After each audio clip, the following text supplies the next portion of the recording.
Bien, y ahora vamos a entrar a analizar el segundo criterio de identificación de los contratos administrativos.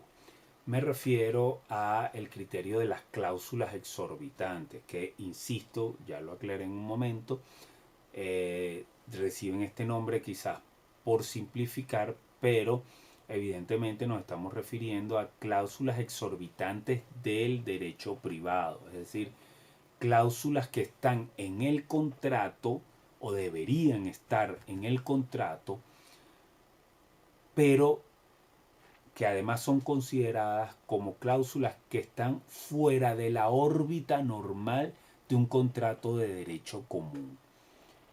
Es decir, esas cláusulas no las vas a encontrar en un contrato de derecho común. Eso es lo que nos dice el término cláusula exorbitante.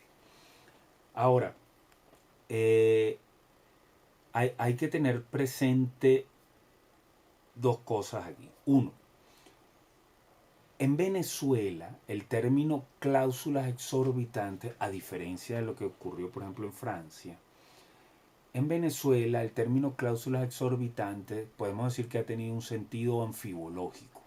¿Qué quiere decir esto? Que pues ha significado dos cosas diferentes. Por una parte, en algunas sentencias, al hablarse de cláusulas exorbitantes, se refiere a disposiciones del contrato. Cláusulas contractuales que están allí escritas en negro sobre blanco y que han sido objeto de una rúbrica por las partes o los representantes de las partes. ¿Verdad? Por ejemplo, cláusulas en las que se establece un precio, un canon, cláusulas en las que se establece la resolución unilateral del contrato, etc. Son disposiciones del contrato. Pero en otros casos, como ya lo vimos, al hablar de cláusulas exorbitantes en Venezuela, curiosamente, se hace referencia no a disposiciones contractuales, que es a lo que debería aludir el término cláusula contractual, sino a poderes o prerrogativas de la administración que no están en el contrato, que son, se dice, son implícitas al contrato, que a veces pueden estar en una norma legal o sublegal, pero que incluso se ha llegado a decir que puede que no estén en ninguna norma, no están ni en el contrato ni en ninguna norma. Entonces estos poderes extraordinarios, ya me he referido a ello, lo he criticado, he mencionado la, la, el, la crítica fundamental aplicable a esta idea, a esta noción, que es su clara violación del principio de legalidad. No voy a insistir en esto. Entonces vamos a ver ahora el sentido de las cláusulas exorbitantes como disposiciones que están en el contrato. Es decir, como normas entre las partes, convenidas por las partes en el contrato en particular. Desde ese punto de vista, ¿qué nos ha dicho la doctrina que son las cláusulas exorbitantes? ¿Qué se considera una cláusula exorbitante del derecho común? Algunos consideran que son cláusulas inusuales en un contrato de derecho común. No es que sean ilegales, pero son inusuales. Otros consideran que no basta eso, sino que consideran que una cláusula exorbitante es una cláusula que, de encontrarse ella inserta en un contrato de derecho privado, sería ilícita. Y hay otros que consideran, en definitiva, que es ambas cosas. Una cláusula inusual o una cláusula que resultaría ilícita en un contrato de derecho común es, a los efectos de un contrato público, una cláusula exorbitante del derecho común. Ahora bien, ¿explica esto claramente lo que es una cláusula exorbitante? En mi opinión, y quizás para seguir con esta línea crítica que llevamos, tengo que afirmar lo siguiente.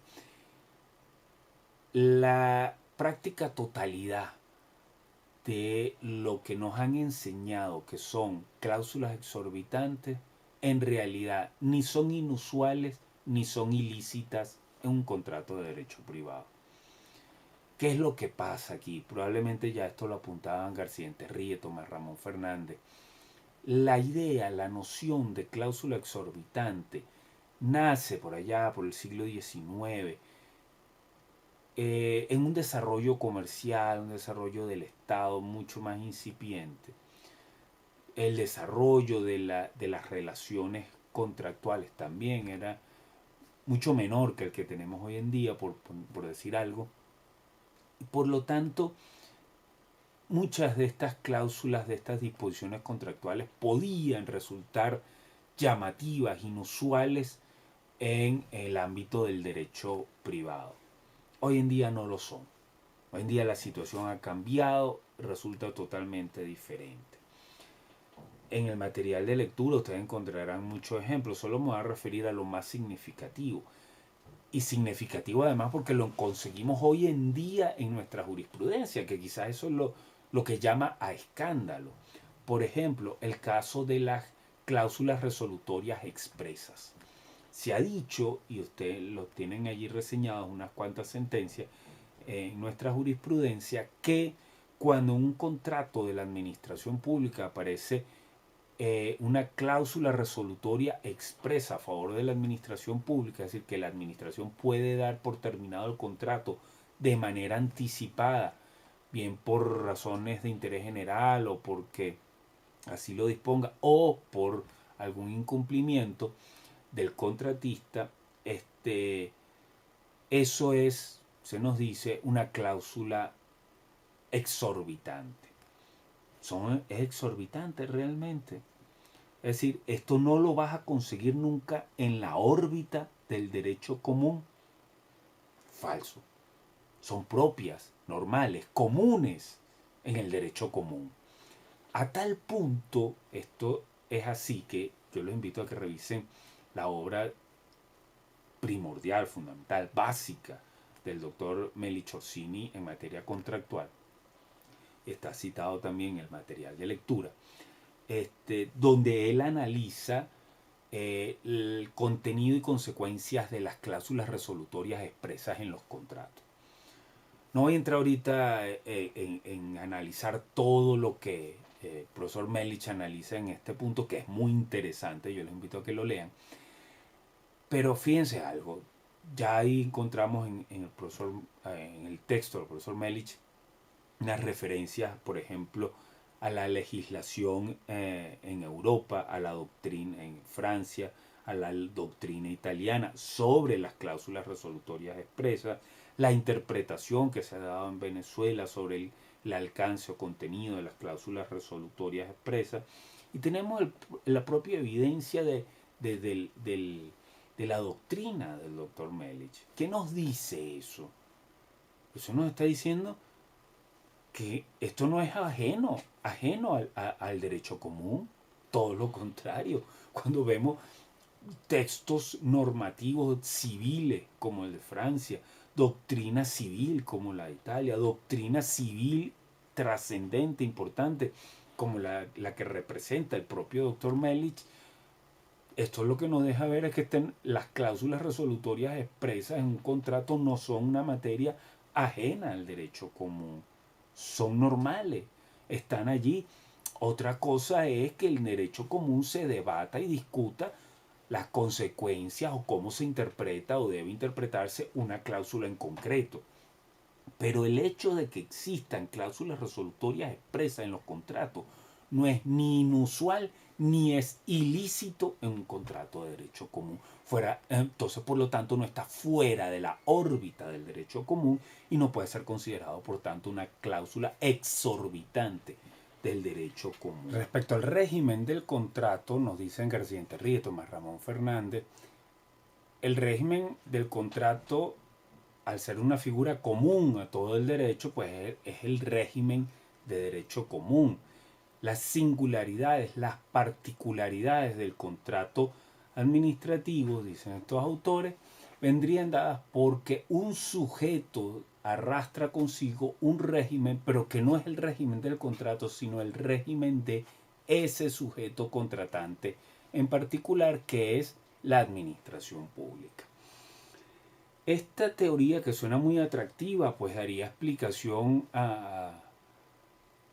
a muchos problemas del contrato administrativo e intenta dar coherencia a esta doctrina, en mi opinión, sin embargo, presenta algunas falencias. ¿Qué quiero decir con esto? Eso quiere decir entonces quizá que cada vez que la administración pública actúa en el marco de un contrato que ha suscrito, lo hace utilizando esa prerrogativa de derecho público que arrastra consigo, que forma su régimen particular y que consiste fundamentalmente en el privilegio de la decisión ejecutoria. Esa es la gran duda, porque esto es lo que nos dicen estos autores. Ese régimen que arrastra este sujeto tiene una particularidad, que es que la administración pública puede hacer algo que no podemos hacer los particulares, que es dictar decisiones dotadas de ejecutividad y de ejecutoriedad. Por eso sus decisiones tienen fuerza ejecutiva, transforman la situación jurídica inmediatamente y además pueden ser ejecutadas directamente sin tener que acudir al juez. En cambio, los particulares no podemos hacer eso. ¿Eso quiere decir que siempre la administración actúa de esta manera? Yo opino que no, porque no es lo mismo cuando la administración actúa en ejecución de una potestad que le da la ley, caso en el cual efectivamente sus decisiones estarán dotadas de ejecutividad y ejecutoriedad, que cuando la administración actúa en ejecución estrictamente y únicamente de una disposición contractual, ejerciendo un derecho o una atribución que le da el propio contrato. En esos casos esa decisión no está dotada de ejecutoriedad, de ejecutividad, porque esa no es una potestad que deriva de la legalidad. Por lo tanto, esa decisión no goza de ese privilegio. Y yo creo que el cuidado de la cuestión aquí está en que ese privilegio de la autotutela ejecutiva, ese privilegio de ejecutoriedad, no es un atributo del sujeto, no es un atributo de la administración pública, sino de determinados y concretos actos de la administración pública, concretamente entre nosotros de los actos administrativos. Pero la administración pública no solo dicta actos administrativos, puede estar en el marco de un contrato y producir una actuación jurídica estrictamente contractual que no tiene las características de un acto administrativo, porque esa actuación no es ejecución directa de la ley y por lo tanto no está dotada de ejecutoriedad.